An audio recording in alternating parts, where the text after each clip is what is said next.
Donc cette pièce souterraine renferme de nombreux livres, une centaine d'ouvrages, tous plus hérétiques les uns que les autres.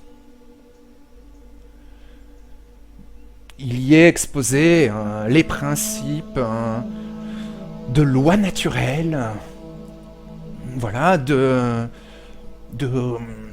familles de plantes, de familles d'animaux, des descriptions de la nature qui a été créée par Dieu et qui, normalement, voilà, ne peut être décrite que par des hommes saints. Mais ça ne vous a pas empêché de lire ces ouvrages, en tout cas pour ceux qui étaient intéressés et qui connaissaient le latin. Ces ouvrages sont des trésors de connaissances. Et vous y retrouvez Don Mazzarino.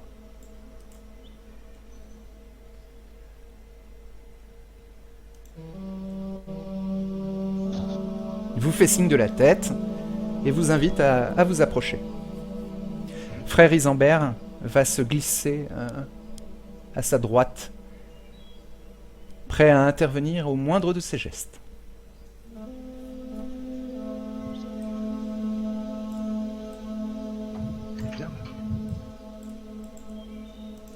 Bien.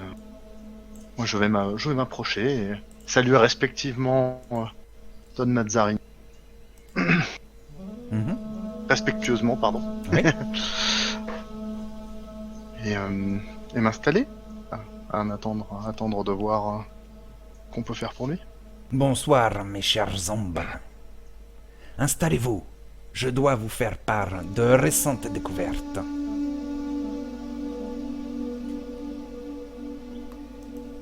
Vous devinez un sourire sous son capuchon. Anselme va prendre place au fond de la salle. J'observe tout de même à gauche et à droite s'il y a quelque ombre qui se balade.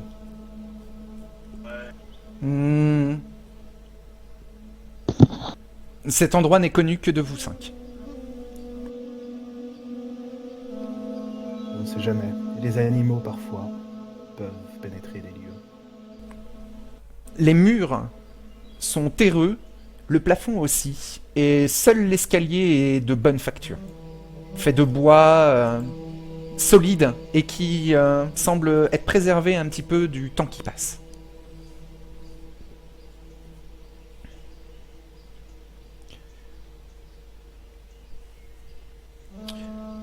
Simon, Oui, tu t'installes? oui. Très bien. Je me contre un des murs proche de l'entrée. D'accord. Vous savez que Don Mazzarino s'est isolé dans cet endroit-là de nombreuses nuits. Et il a même fait courir des rumeurs quant à sa mort de vieillesse, tellement les moines ne le voyaient plus. Et heureusement que frère Isambert et frère Hugues étaient là pour donner des nouvelles indirectes de Messire l'abbé.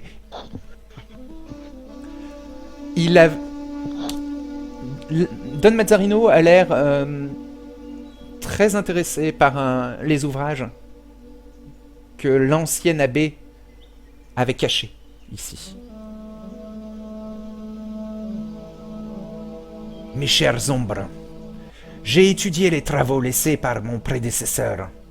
Et grâce à Simon, sa cache secrète ici même à l'abbaye a été dévoilée à nos yeux.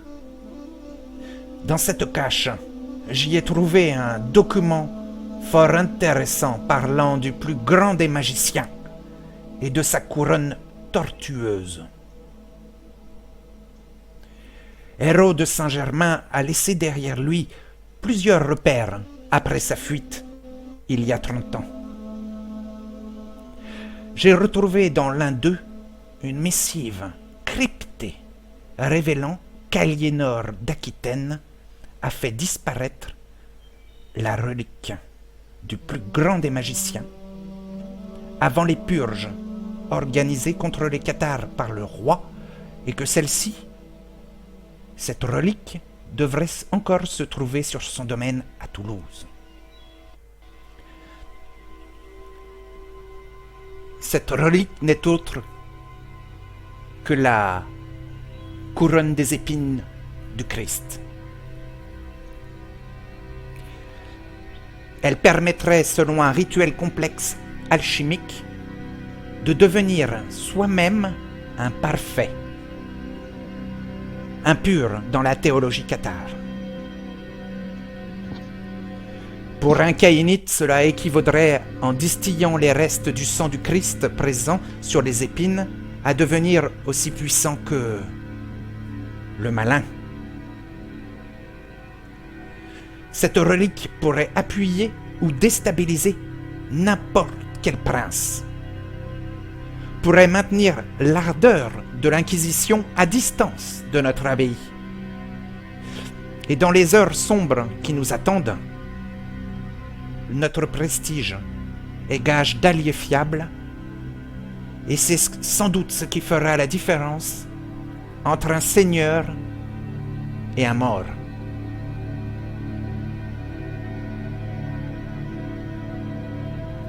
Cette mission est d'une importance vitale pour notre futur. C'est pourquoi je vous ai préparé équipement, certificat de change, valable dans toute la chrétienté auprès des croisés et des commanderies templières. Et j'ai aussi de l'argent à vous remettre, sonnant et trébuchant, pour que vous puissiez accomplir cette quête. Hugues sera votre guide durant ce voyage. Il protégera le groupe de par son héritage en tant que futur abbé de Saint-Germain. Il représentera l'abbaye. Et pour cela, Hugues, Don Mazzarino te tend la main ouverte. Tu vois le sceau de l'abbaye. Ah. Et il te la remet.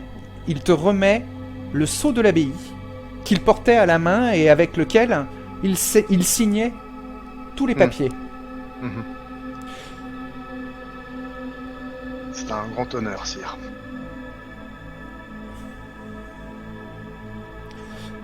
Messire Simon protégera le groupe des bastailles et de la maroufle et de la merdaille. Et quant à frère Anselme, il sera à la tête de votre expédition. Sur place, il saura comment atteindre et ramener la relique.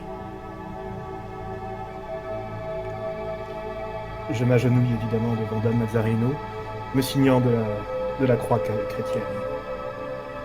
À vos ordres, abbé. Très bien. Frère Isambert acquiesce et remonte, quitte la pièce pour vous laisser tous les quatre entre créatures de la nuit. Lui-même n'étant qu'un mortel au service de l'abbé. Vous êtes tous les quatre isolés. Don Mazzarino est en train de sortir des bourses contenant de l'argent, sonnant et trébuchant, et les dépose sur la table remplie d'ouvrages devant vous. Il remet aussi à Hugues des rouleaux parcheminés qui, une fois ouverts, vous permettent tous les trois de voir qu'il s'agit de certificats valant 1000 pièces d'or chacun, et il y en a 3. C'est énormément d'argent. Peut-être la moitié des ressources de l'abbaye en une année.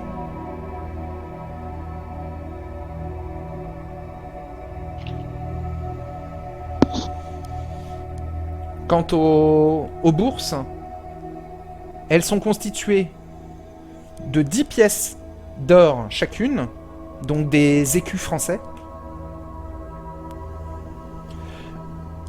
et de 10 pièces d'argent, pour compléter, dans chaque bourse, hein, pour compléter les 10 écus d'or.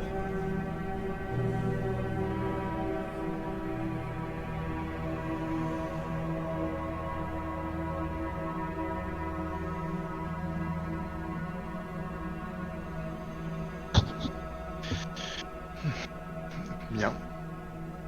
On va se répartir, je pense, les ressources. Bien sûr. Et dites-moi si vous avez besoin d'équipement particulier, je vous ferai préparer vos désirs pour que votre expédition soit la plus parfaite possible. Vous ne devez pas échouer.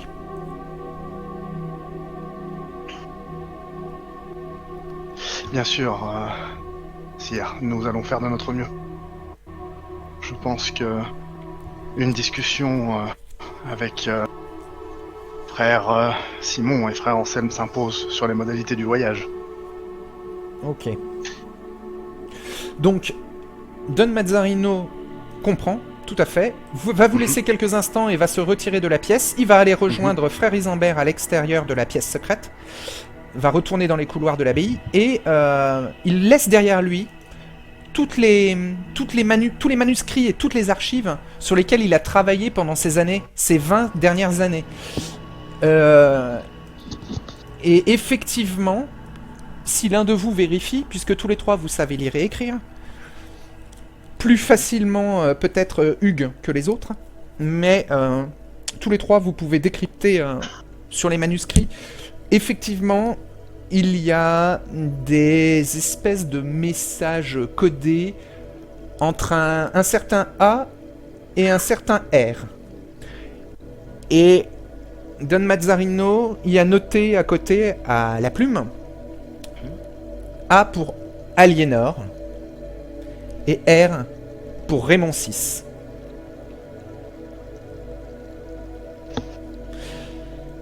Donc les messages codés indiquent que la couronne tortueuse a bien été envoyée vers R, signé A.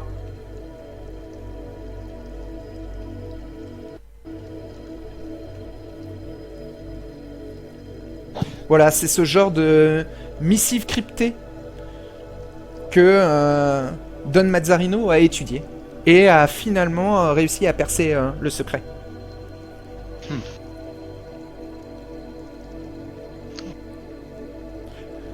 Donc tous les trois, vous pouvez vérifier plus ou moins les conclusions des travaux de Don Mazzarino, et il vous a tout laissé plus ou moins sous les yeux. Ok. Alors Hugues, ou Simon, voulez-vous prendre la parole avant Anselme?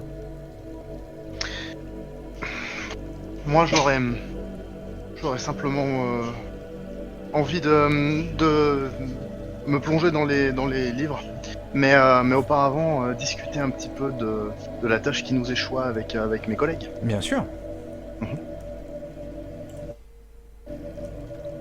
Anselme, nous t'écoutons. Ouais. Allez, vas-y. Mes frères, vous avez, comme moi, entendu le message de notre abbé.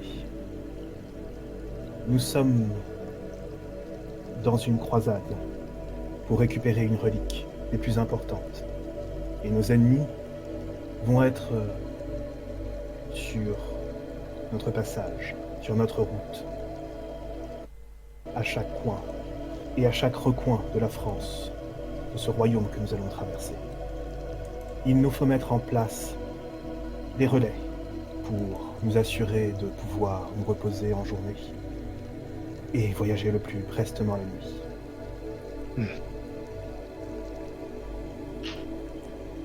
C'est d'une importance capitale.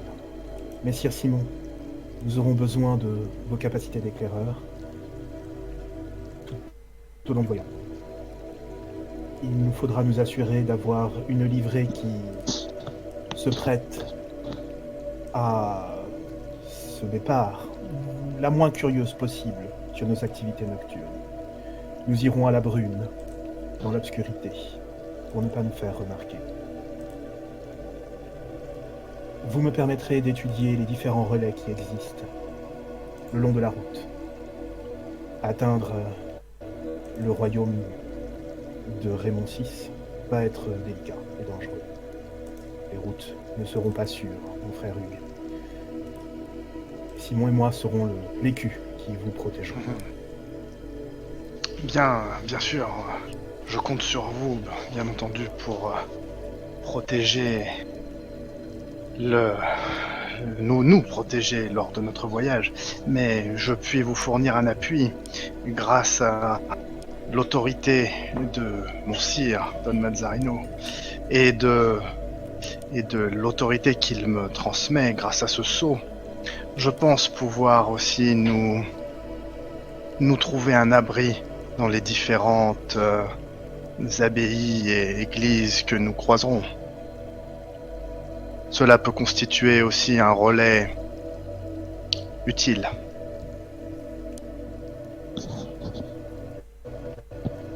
Si vous êtes confortable avec cela, bien entendu.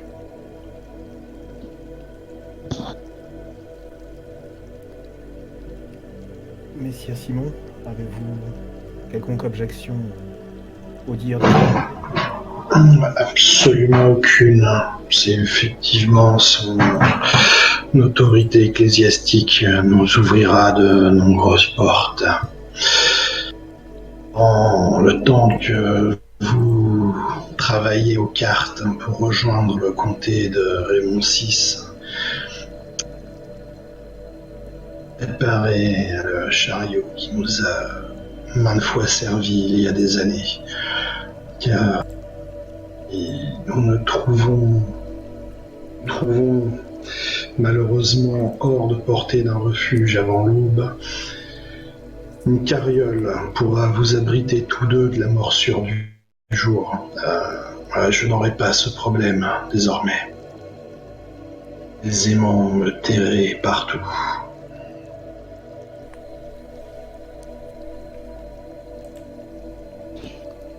Frère Hugues, en nous éloignant de la capitale,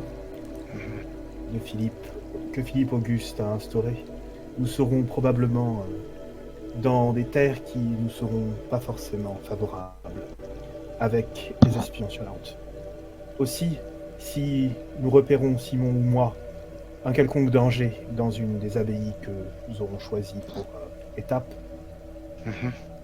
nous nous en remettrons à Simon pour des routes alternatives, par bois et bosquets. Bien entendu. Vous avez vos domaines d'expertise, et je respecte cela.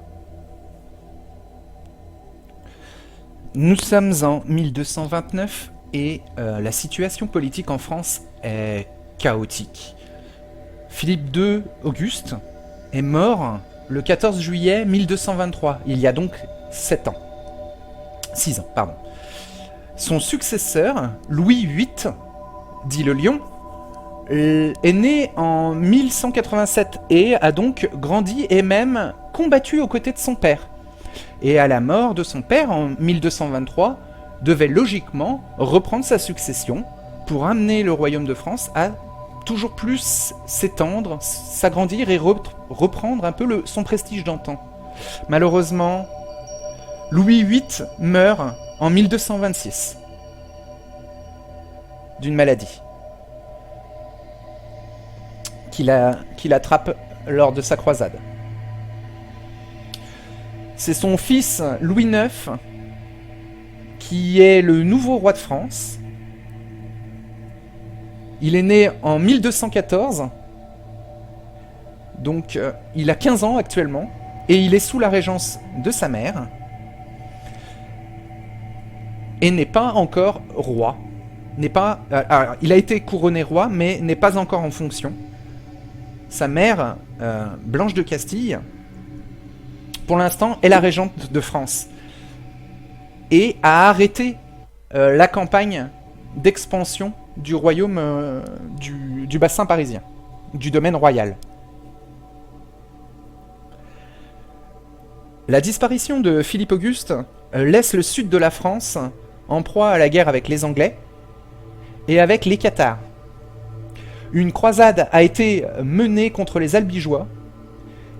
Et officiellement, cette croisade s'est terminée cette année, en 1229, avec l'expulsion ou l'extermination des hérétiques du sud de la France. Mais le royaume de Toulouse, le duché de Toulouse, ne s'est pas rallié au roi et continue à avoir le soutien du pape. Mais comme les forces royales, l'armée du roi, se trouvent actuellement dans le sud de la France, la ville de Toulouse est en train de négocier sa reddition. Mais c'est en train de se passer dans les mois qui s'écoulent de 1229. Vous êtes au mois de mars, et donc ce ne sont que des rumeurs concernant une reddition de Toulouse. Rien n'est encore sûr dans le sud, et vous devez vous attendre à des routes dangereuses, non sécurisées, et peut-être à des champs de bataille ou à des guerres qui auront lieu encore en cours dans le sud de cette France qui est déchirée par cette guerre de religion, cette purge ecclésiastique.